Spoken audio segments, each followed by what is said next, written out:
ভিডিওটিতে ক্লিক করার জন্য আপনাদেরকে জানাই অসংখ্য ধন্যবাদ। আপনারা দেখছেন আপনাদের প্রিয় ইউটিউব চ্যানেল এমপ্লয়ার সাপোর্টার। এখানে আপনারা প্রত্যেক দিন সরকারি কর্মচারীদের ডিএ থেকে শুরু করে বেতন বৃদ্ধি যোজনা, প্রকল্প, ছুটি, সরকারি নোটিফিকেশন এবং সংগ্রামী যৌথ মঞ্চের যে আন্দোলন চলছে প্রতিদিনের আপডেট কিন্তু আপনারা পাবেন। তাই অবশ্যই চ্যানেলের সাথে থাকুন, চ্যানেলটিকে সাবস্ক্রাইব করে পাশে থাকা বেল আইকনটিতে প্রেস করে রাখতে ভুলবেন না।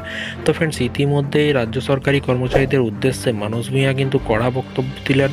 তারা বললেন যে এত পরিশ্রম করেছেন, এত আপনারা আন্দোলন করেছেন, এইবার আপনারা পদ্ম শিবির এবং লাল রং ছেড়ে আপনারা বাঙালির সাধারণ মানুষের জন্য আন্দোলন করুন, কেন্দ্রের বকেয়ার জন্য আন্দোলন করুন। এরকমটাই কিন্তু মানস ভূঁইয়া বলেছে। কি বলা হয়েছে চলুন এক নজরে দেখে নেওয়া যাক। দেখতেই পাচ্ছেন ডিএ আন্দোলনকারীরা তারা কিন্তু আন্দোলনে বসে আছে। এখানে বলা হয়েছে, দেখতেই পাচ্ছেন কি বলল সংগ্রামী যৌথ মঞ্চ।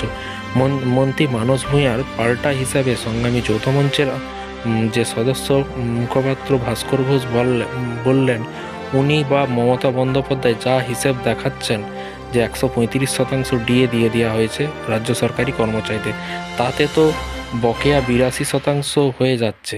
মানে যে হিসেব দেখাচ্ছে তাতে 82% হয়ে যাচ্ছে। মানে আদৌ কি এই বিষয়টি আদতে বিষয়টি এই, আর উনি বলছেন বিজেপি সিপিএম মিশে যাচ্ছে, মানে বিজেপি সিপিএম সংগ্রামী যৌথ মঞ্চে মিশে আছে, সেই জন্য এরকম আন্দোলন ধর্মঘট করছে, এরকমটাই কিন্তু মানস ভূঁইয়ার বক্তব্য। কিন্তু ভাস্কর বাবু চোখ কিন্তু তাদের কিন্তু যে ভুলটা সেই ভুলটা কিন্তু তুলে ধরলেন। হ্যাঁ, ঠিকই বলেছেন, সব রং মিশে গেলে সাদাই হয়, সব রং কিন্তু একসাথে মিশে গেলে কিন্তু সাদাই হয়, ভাস্করবাবু কিন্তু বলেন। সংগ্রামী যৌথ মঞ্চের অহেতুক মুখ্যমন্ত্রীকে আক্রমণ করছে বলে মন্ত্রীর অভিযোগ উড়িয়ে দিয়েছেন ভাস্কর ঘোষ। তো ফ্রেন্ডস, বিষয়টি বুঝতে পারছেন যে মানস ভূঁইয়া বলছে যে মুখ্যমন্ত্রীকে আক্রমণ করা হচ্ছে, এই সেদিনের 4% আবার ডিএ দিল, সরকারি কর্মচারীদের পাশে আছে মমতা ব্যানার্জি। আপনারা শুধুই আবার মাননীয় মুখ্যমন্ত্রীকে মানে আক্রমণ করছেন। কিন্তু ভাস্করবাবু কিন্তু পুরো বিষয়টি বললেন।